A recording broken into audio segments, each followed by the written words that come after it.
Thank you, Mr. Chair, and thanks to the witnesses for your helpful testimony. I want to return to the chairman's opening comments where he introduced an article into the record and talked about the recent discussion of the Kenyan president in China about this New World Order. Let me read from an article that I'd like introduced in the record. Kenya calls for New World Order that reflects Global South realities, and this is from KBC Digital, the Kenya Broadcasting Company, if I could introduce it into the record. From April 23, just recently. Speaking during a public lecture at Peking University in Beijing, President William Ruto emphasized the need to fashion a new world order which takes cognizance of present realities. The president, who is in China for a state visit, okay, China is welcoming the Kenyan president for a state visit, said this: the ongoing trade tariff wars could signal the end of the old world order as it has existed since the end of World War II. And further, regarding the relationship between Kenya, China, and the rest of the world, Ruto remarked that Kenya and China are not just trade partners, but, quote, co-architects of a new world order.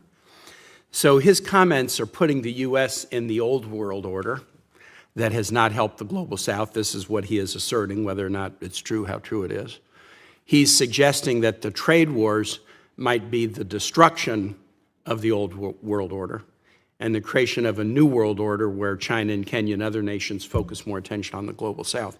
How do we get to a place where the president of Kenya, where we've had this long relationship just 2 weeks ago, is making those assertions in the middle of a state visit to China?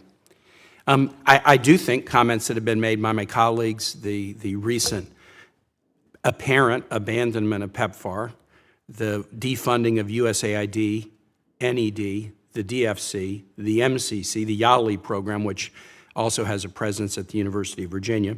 AFRICOM is not based in Africa and has perennially been under-resourced. It's based in Germany. Picking a fight with South Africa, a pretty important nation, and labeling them as committing genocide against African farmers. Accepting Afrikaner refugees while we're shutting off other refugees from Africa. Mr. Servi, you used to work with Church World Service. Church World Service work on refugee issues has been dramatically curtailed. The church I go to is heavily Congolese refugees who have been resettled in Richmond by Catholic Refugee Service. Their work has been curtailed. You know, we don't get the benefit of the doubt necessarily, and people look at evidence and they interpret it as to what it means.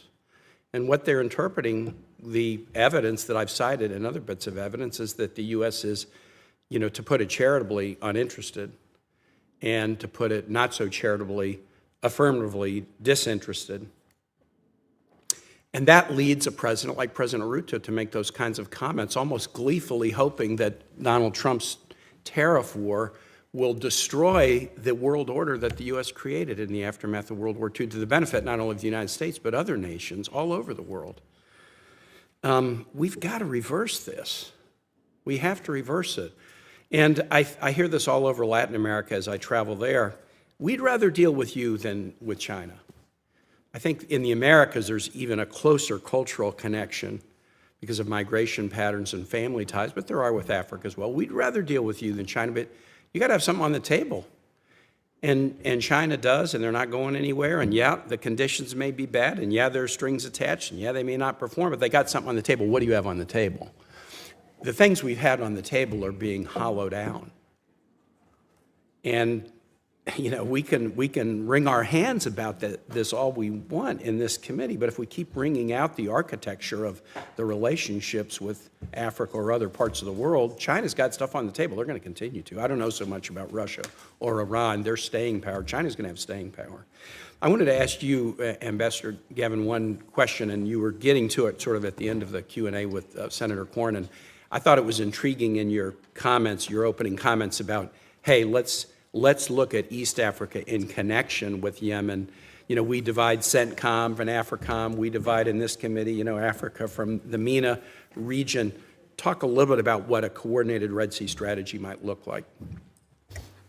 Sure. Well, I think that it would require convening both the African side of the Red Sea and the powers there with these Gulf actors who are clearly intervening to try and stake out influence and territory, and trying to tease out what exactly are the core security concerns that these actors are worried about, and what is a more opportunistic approach.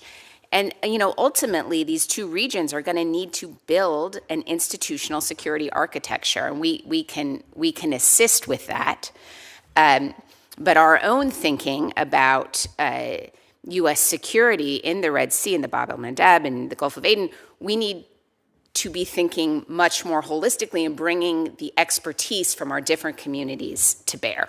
And I do really recommend USIP's work on this. They've been doing incredibly important work on this issue for a long time. Yield back. Thanks.